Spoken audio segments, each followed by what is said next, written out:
Hello students, welcome you all to my YouTube channel. So today we are going to start our next topic in class 12th, economics. Yeah. In my last video I had explained you the components of aggregate demand. Okay, हमने ये सारी चीज़ें cover कर ली थी, पढ़ लिया था यहाँ तक, ठीक है। बताया था लास्ट चीज़ जो थी हमारी वो क्या थी, component of AD in an open market economy, ठीक है।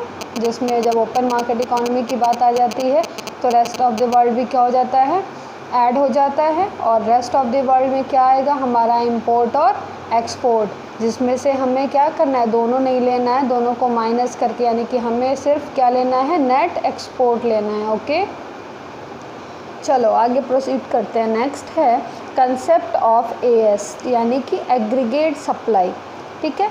Aggregate supply refers to aggregate production as plan by the producer during an accounting year. हमने इसके पहले भी जब सप्लाई पढ़ाया है, मैंने जो आप लोग को सप्लाई पढ़ाया उसमें बताया है कि सप्लाई जो होता है वो एक क्या होता है, मतलब सप्लाई मीन्स नहीं कि एक पर्टिकुलर टाइम पीरियड पे कितना गुड सप्लाई हुआ है। इसका मतलब है कि जो प्रोड्यूसर है वो कितना प्लान किया है, ठीक है। हम प्लानिंग पे जब डिसाइड करते हैं कि इतनी प्लानिंग है इस बार के हमारी इकोनॉमी की कि इतना सप्लाई करेंगे, तो वो क्या कहलाएगा, एग्रीगेट सप्लाई कहलाएगा। अब क्या है, ये पूरे एक अकाउंटिंग ईयर के लिए बनाया जाता है, यानी कि एक अकाउंटिंग ईयर के लिए डिसाइड किया जाता है, प्लान किया जाता है कि हमें कितना प्रोडक्शन करना है, कितनी सप्लाई देनी है।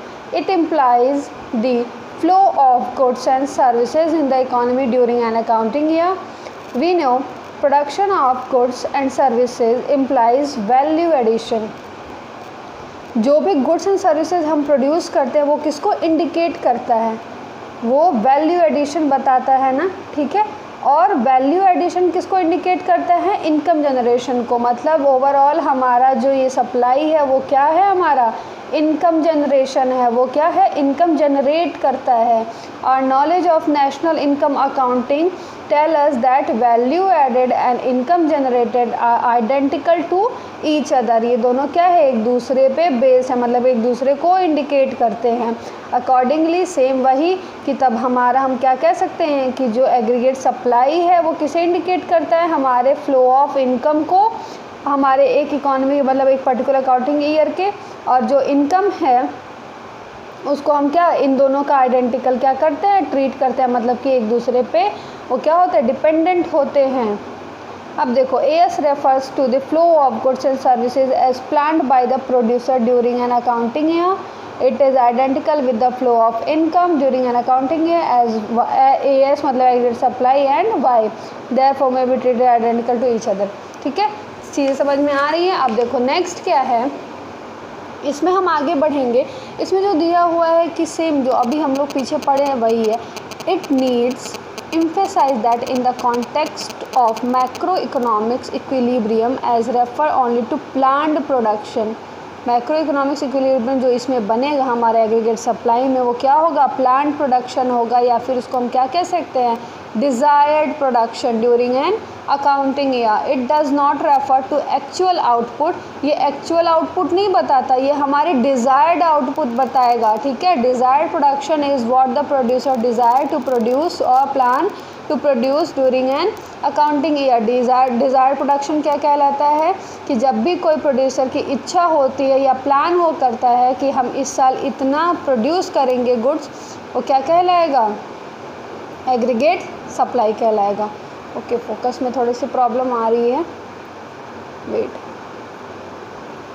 चलो नेक्स्ट हम देखते हैं हम क्या, एएस शेड्यूल। जो ये सारा शेड्यूल है, जैसे हमने बताया था ना कि सप्लाई वाला ये डिमांड वाला कर्व जैसे बना था वैसे ही सप्लाई वाला कर्व बनेगा, आप यहाँ पे देख सकते हो। बस ये जो है हमको जो यहाँ पे करना है, जो सप्लाई है वो किसको इंडिकेट करती है, मतलब किसके साथ हम बोल सकते हैं उसका रिलेशन बनता है, इनकम के साथ, मतलब कि प्राइस के साथ। प्राइस के घटने बढ़ने पे सप्लाई में नहीं चेंजेस आते हैं, इनकम के बढ़ने घटने पे सप्लाई में चेंजेस आते हैं। ये एक दूसरे के आइडेंटिकल होते हैं। तो जैसे वाई है वो क्या डिनोट करता है, इनकम, और एएस एग्रीगेट सप्लाई। अब देखो आइडेंटिफाई, सबसे फर्स्ट जो है identify between Y and AS shows the producers in the economy are ready to supply और sell all that they wish to produce, ठीक है। अब जो ये एक डेटा है ना, ये बता रहा है कि इतने इनकम पे जितने हमारे प्रोड्यूसर्स हैं इतना रेडी हैं इतनी सप्लाई देने के लिए, इतना वो करा देंगे। Why do the producer wish to sell और supply all that they wish to produce? ठीक है, मतलब ये क्यों ये जो सेल कर रहे हैं या फिर ये प्रोड्यूस कर रहे हैं, ये इसके बेसिस पे क्यों है ऐसा? This is because there is excess capacity in the economy. ठीक है, मतलब कैपेसिटी ये हमारी इकोनॉमी की बताती है कि इतने इनकम पे हमारी इकोनॉमी इतना ज़्यादा सप्लाई करा सकती है। Accordingly whenever there is a rise in demand the producer respond to it by planning and equal rise in supply. ठीक है, so that there excess capacity is utilised. कभी ऐसा होगा कि जब हमारा जो डिमांड है वो इंक्रीज़ करने लगेगा तो उस डिमांड के अकॉर्डिंग हम सप्लाई भी क्या कर देंगे, बढ़ा देंगे। यही हमारा क्या शो करता है, हमारी एक्सेस कैपेसिटी शो करती है कि देखो अभी डिमांड बढ़ गया तो हमारी कैपेसिटी है कि और हम क्या कर सके, प्रोड्यूस कर सके। तो note that a proportionate increase in as, जितने से एएस बढ़ा मतलब कि जितने से सप्लाई बढ़ी corresponding to any increase in AD, यानी कि एग्रीगेट डिमांड से रिलेटेड। अगर डिमांड हमारा बढ़ रहा है तो जितने से हमारी एग्रीगेट सप्लाई बढ़ी leads to a constant price level in the economy. ठीक है, मतलब कि कांस्टेंट चलेगा, जितना डिमांड उतनी सप्लाई, हमारा लो में नहीं जा रहा है। ठीक है, मतलब ये नहीं है कि अब तो है ही नहीं हमारे पास एक्सेस कैपेसिटी है उसको प्रोड्यूस करने की। So that price has no role, इसलिए यहाँ पे प्राइस का कोई भी रोल नहीं है to play as a determinant of AS. इसीलिए एएस का रिलेशन किसके साथ है, यहाँ पे इनकम के साथ है, प्राइस के साथ नहीं है।